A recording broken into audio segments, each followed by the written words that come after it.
रायगढ़ में विभिन्न कार्यक्रमों में शामिल होने से पहले मुख्यमंत्री विष्णुदेव साय ने महतारी वंदन योजना की 10वीं किश्त के बारे में बताया। उन्होंने कहा, मोदी की गारंटी के तहत हर महीने 1,000 रुपये दिए जा रहे हैं। आज दिसंबर माह की किश्त भी रायगढ़ से हितग्राहियों के खाते में भेजी जाएगी। मोदी की गारंटी में एक वादा ये भी था कि छत्तीसगढ़ के अंदर जितनी भी विवाहित माताएं बहनें हैं उनको महतारी वंदन योजना के तहत प्रति महीना उनके खाते में 1,000 रुपया देंगे और लगातार ये काम हम लोग कर रहे हैं।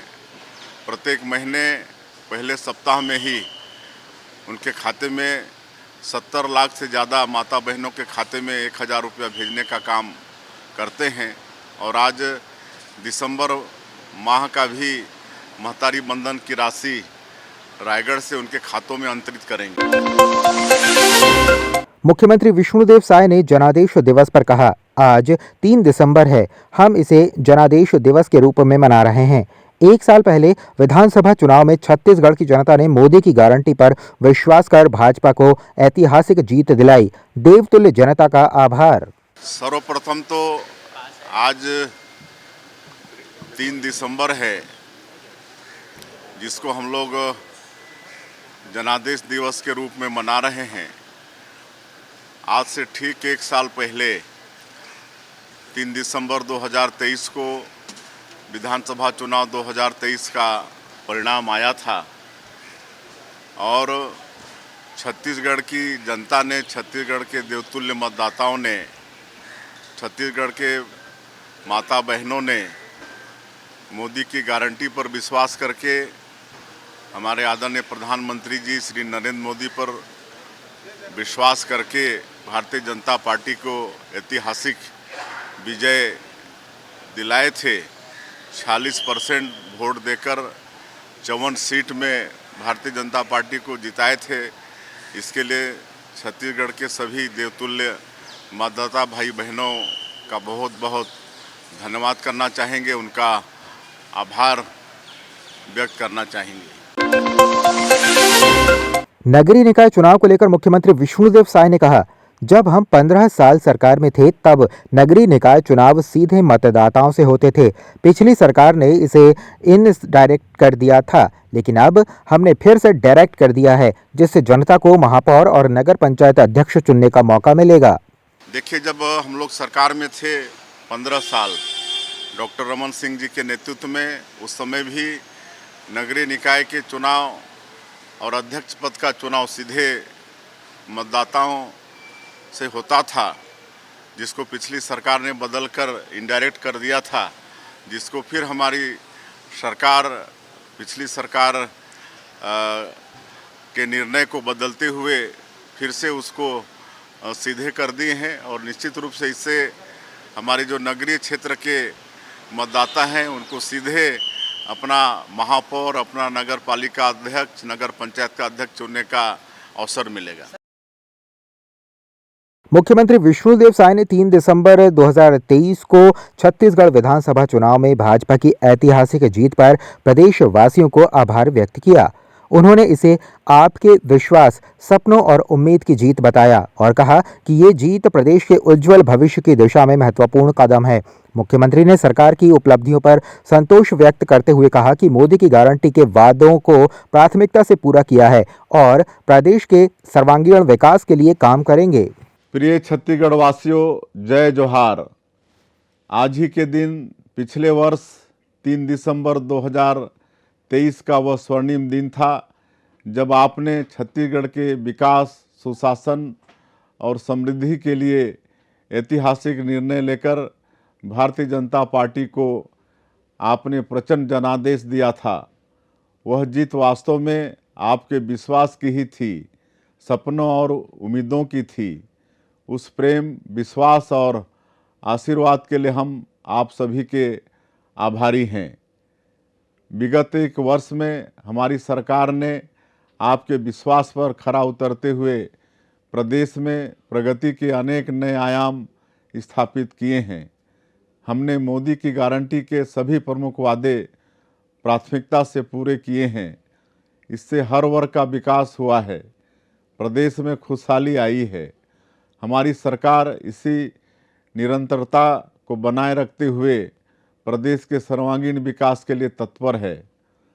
मैं आप सभी को पूर्ण विश्वास दिलाता हूं कि हमारी सुशासन की सरकार विकसित छत्तीसगढ़ के निर्माण के लिए निरंतर कार्य करेगी और प्रगति के सर्वोच्च प्रतिमान स्थापित करेगी। पुनः प्रदेश की जनता का कोटि कोटि आभार।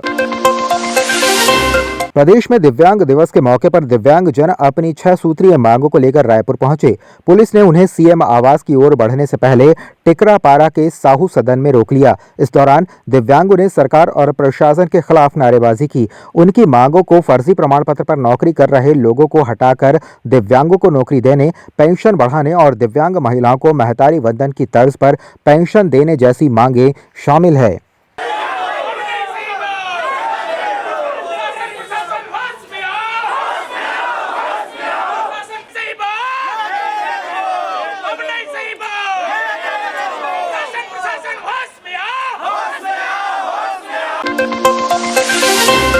जनादेश दिवस पर डिप्टी सीएम अरुण साव ने कहा कि आज छत्तीसगढ़ के इतिहास का ऐतिहासिक दिन है। उन्होंने कहा कि जनता ने भाजपा को ऐतिहासिक वोटों से जीत दिलाई। भाजपा सरकार ने 11 महीने में अपने बड़े वादों को पूरा किया है और सभी कार्य प्रामाणिकता के साथ हो रहे हैं।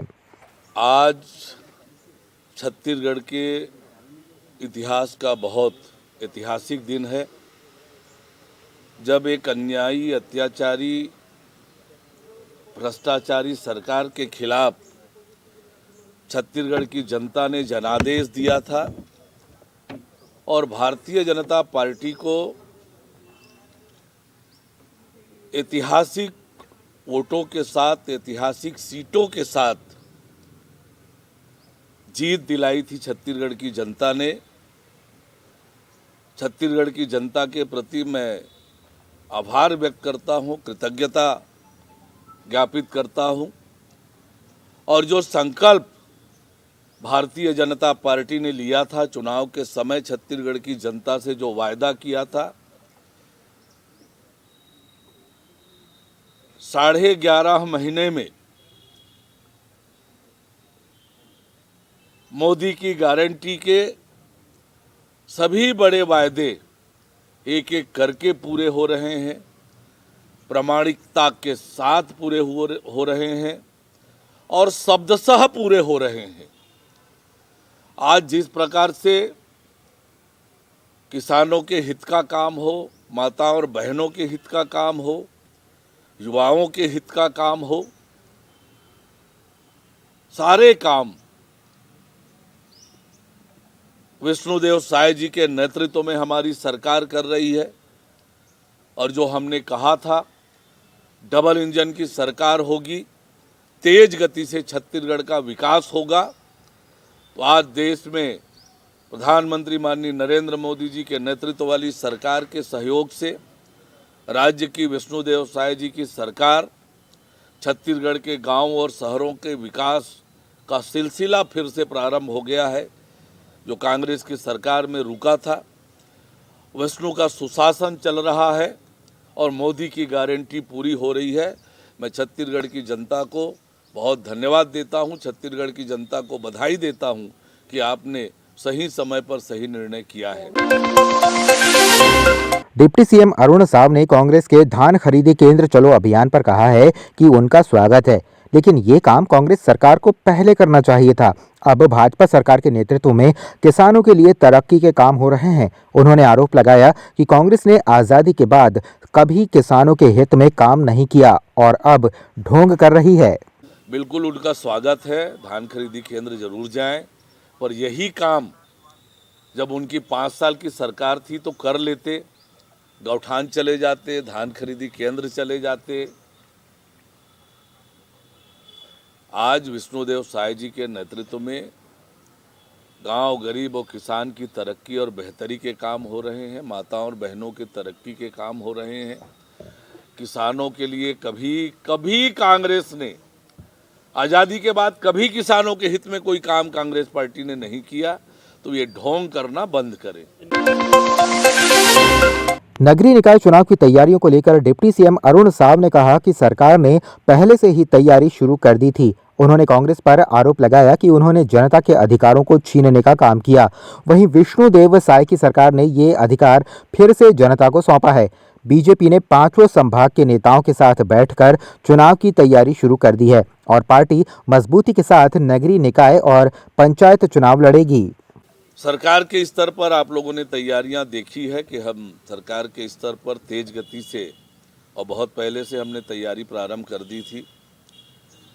जनता के अधिकारों को, आम जनता के अधिकारों को छीनने का काम कांग्रेस की सरकार ने 2019 में जो किया था, अपना अध्यक्ष और अपना मेयर चुनने का, विष्णुदेव साय जी की सरकार ने फिर से जनता को उनका अधिकार सौंपा है कि अपना अध्यक्ष और अपना मेयर स्वयं जनता चुने। और हमारी पार्टी ने भी तैयारियां प्रारंभ कर दी है। हमारे 5 संभाग के प्रमुख नेताओं के साथ हमारी बैठकें हो गई है। अब नीचे स्तर पर जाकर हम चुनाव की तैयारी करेंगे और भारतीय जनता पार्टी पूरी मजबूती से नगरीय निकाय और पंचायत का चुनाव लड़ेगी। और हमें उम्मीद है कि छत्तीसगढ़ की जनता ने जिस प्रकार से आशीर्वाद दिया विधानसभा चुनाव में, लोकसभा चुनाव में, रायपुर दक्षिण के चुनाव में, उसी तरह का आशीर्वाद पंचायत और नगरीय निकाय के चुनाव में भारतीय जनता पार्टी को मिलेगा। बांग्लादेश में हिंदुओं के खिलाफ हो रहे अत्याचारों के विरोध में डिप्टी सीएम अरुण साव ने कहा कि बांग्लादेश की अंतरिम सरकार हिंदुओं की रक्षा नहीं कर पा रही है। उन्होंने कहा कि जिस तरह से बांग्लादेश में हिंदुओं पर अत्याचार हो रहे हैं, उसे लेकर पूरे विश्व के हिंदू समाज को मजबूती से आवाज उठानी चाहिए। डिप्टी सीएम ने बांग्लादेश से अपील करते हुए कहा है कि वो अपने देश के अल्पसंख्यक हिंदू भाइयों की रक्षा करे। जिस प्रकार से बांग्लादेश की अंतरिम सरकार हिंदुओं की रक्षा नहीं कर पा रही है, जिस प्रकार से हिंदुओं के साथ अत्याचार हो रहा है बांग्लादेश में, ये स्वाभाविक है कि पूरी दुनिया का हिंदू समाज बांग्लादेश के हिंदू समाज के साथ मजबूती से खड़ा है। बांग्लादेश जागे, अपने देश के अल्पसंख्यक हिंदू भाइयों की रक्षा करे। जांजगीर चंपा जिले के बिरगहनी गांव में छोटे भाई ने अपने बड़े भाई को कुल्हाड़ी से मार डाला। मृतक खोजराम साहू रोज शराब के नशे में घर आता था और परिवार से झगड़ा करता था, जिससे परेशान होकर छोटे भाई बलराम ने कुल्हाड़ी से हमला किया। घटना में खोजराम की मौके पर ही मौत हो गई। पुलिस ने शव को पोस्टमार्टम के लिए भेज दिया है और आरोपी से पूछताछ कर रही है। राजनांदगांव जिले के लखोली वार्ड के निवासी जिला कार्यालय पहुंचे और कलेक्टर को ज्ञापन सौंपा। उनका आरोप था कि वे 40 साल से क्षेत्र में रह रहे हैं, लेकिन उन्हें आज तक मकान का पट्टा नहीं मिला। इसके कारण वे प्रधानमंत्री आवास योजना से वंचित हैं और पक्का मकान बनाने में कठिनाई का सामना कर रहे हैं। वार्ड वासियों ने चेतावनी दी है कि यदि उनकी शिकायत का समाधान नहीं हुआ तो वे आगामी नगरीय निकाय चुनाव का बहिष्कार करेंगे। पट्टे का मांग लेके आए हैं। 40 साल हो गया हम लोग को पट्टा नहीं मिला है। निगम जाते हैं, निगम से कलेक्टेट आते हैं, कलेक्टेट से फिर निगम जाते हैं, अभी तक ना पट्टा दिए हैं ना आवाज दिए हैं। मेन मुद्दा वही है कि हम लोग को पट्टा चाहिए। 40 साल हो गया अभी तक पट्टा नहीं मिला है। कितना छानी है जिनको पट्टा अभी तक नहीं मिला? 300 छानी है। और ग्राम लखोली वार्ड नंबर 34 35। पट्टा नहीं मिलेगा तो क्या करेंगे? पट्टा मिलेगा, क्यों नहीं मिलेगा? सामने चुनाव नहीं मिल पाएगा तो कैसे? नहीं मिलेगा, देंगे। उन लोग वादा किए हैं तो देंगे ही। पट्टा चाहिए ही हम लोग को। वादा तो किए हैं और टैक्स भी पटा रहे हैं, तो पट्टा तो चाहिए अपन को। मैं राजनांदगांव लखोली संतोषी नगर में रहता हूँ। हम लोग काफ़ी दिनों से वहाँ पट्टा के लिए मांग किए थे, जो अभी तक नहीं दिया है। तो हम लोग उसी सिलसिले में कलेक्टेड आए हुए थे और पिछले कई बार आ चुके हैं, जिसमें मांग पूरा नहीं हो रहा है। तो हम लोग इसी कारण पट्टा लेने के लिए कलेक्टेड आए। कितने मकान है जिनको पट्टा अब तक नहीं मिल पाया है? 200 से ज़्यादा है जिनको पट्टा नहीं मिला है। काफ़ी दिनों से इसका बार बार आ चुके हैं पर नहीं मिल पा रहा है। जब पट्टा नहीं मिला, सामने चुनाव है तो कैसा करेंगे फिर आप लोग? तो चुनाव में वोटिंग नहीं डालेंगे बोल रहे हैं सब जनता पूरे, पट्टा देंगे जब भी वोटिंग डालेंगे बोल रहे हैं। आपसे पार्षद से भी शिकायत हुई? हाँ हो गए, कई बार हो गए पार्षद से। रायपुर के अभनपुर में बीईओ धनेश्वरी साहू और प्रधान पाठक राजन बघेल के बीच विवाद हाथापाई तक पहुंच गया। प्रधान पाठक ने सीआर श्रेणी में सुधार का दबाव बनाया, बीईओ के इनकार पर गाली गलौज की और फाइलें फेंकी। स्टाफ ने बीच बचाव किया, लेकिन विवाद फिर बढ़ गया। पुलिस ने बीईओ की शिकायत पर प्रधान पाठक के खिलाफ मामला दर्ज किया है।